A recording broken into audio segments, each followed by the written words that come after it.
नमस्ते, आप सभी का स्वागत है। मैं आपके साथ आनंद समाजवादी पार्टी के कार्यालय लखनऊ में मौजूद हूँ।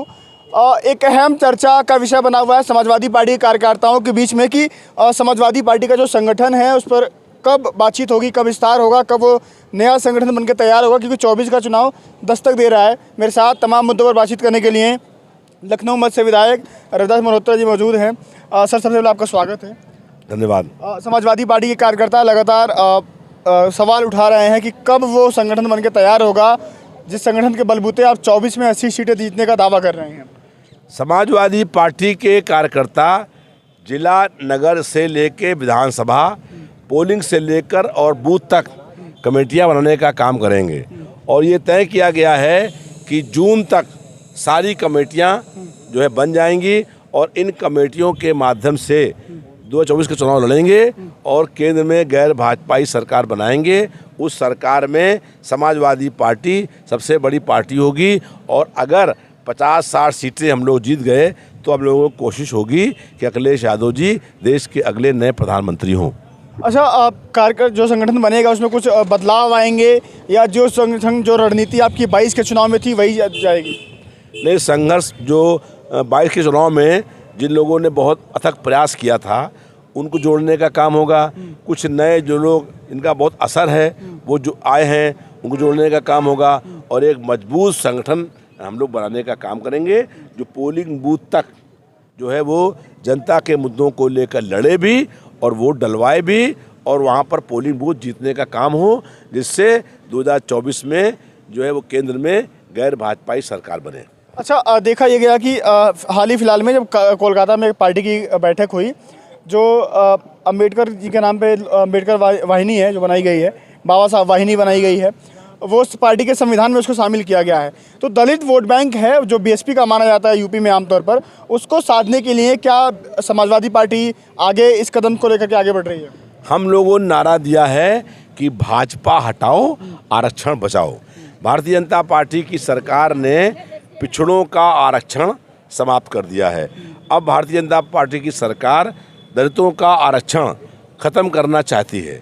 इसलिए हम लोगों ने कहा है कि दलित और पिछड़े एक साथ आएं और आने के बाद आरक्षण बचाने का काम करें और इस आरक्षण को बचाने की लड़ाई हम लोग करेंगे।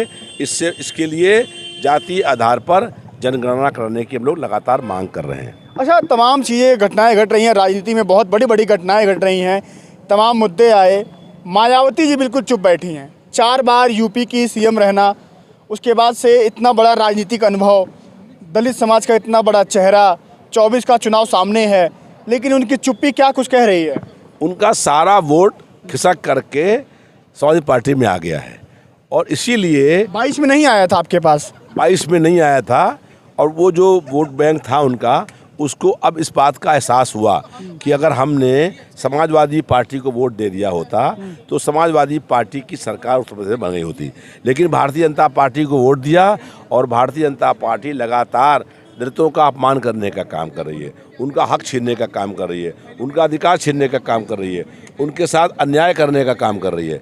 तो इसलिए आज दलित वर्ग ने फैसला कर लिया है कि समाजवादी पार्टी के साथ रहेंगे और समाजवादी पार्टी दलितों को, पिछड़ों को उनका हक, अधिकार, सम्मान और न्याय दिलाने के लिए हर ताकत के साथ संघर्ष करने का काम करेगी। अखिलेश जी मंचों से कहते हैं कि 2022 के चुनाव में जो बीएसपी के टिकट तय हुए वो बीजेपी के नेताओं ने किए, बीजेपी के कार्यालय से तय हुए।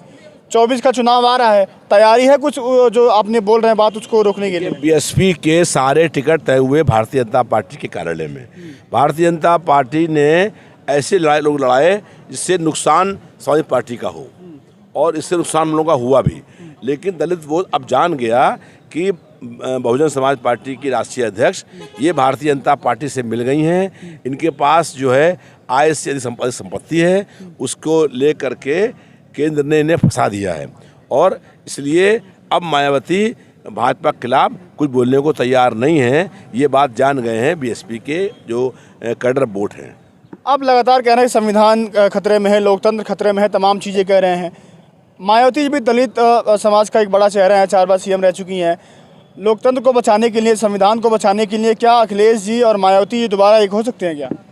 देखिए, उनके पास कोई वोट बैंक बचाई नहीं है और उनका सारा वोट हमारे पार्टी में खुद ही आ गया है।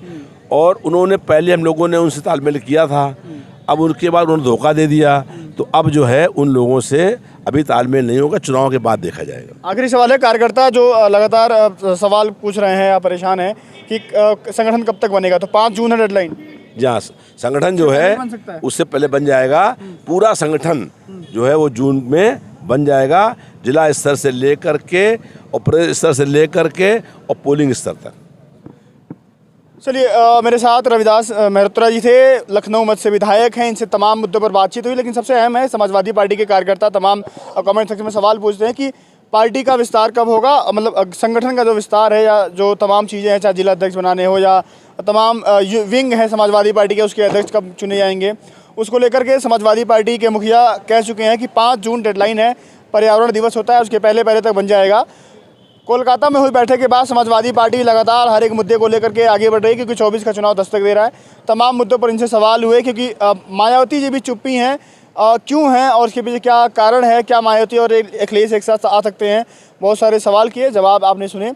फिलहाल कमेंट सेक्शन में आप बताइए कि समाजवादी पार्टी कौन कौन से मुद्दे हैं जिसको लेकर के आगे बढ़ रही है, और क्या जातिगत जनगणना का मुद्दा समाजवादी पार्टी को 24 में बड़ा फ़ायदा यूपी में दिखाते हुए मिलता है, नहीं मिल रहा है। बाकी बीजेपी को लेकर के आप क्या सोचते हैं कि क्या बीजेपी सच में सबके साथ और सबके विकास की बात करती है, नहीं करती है।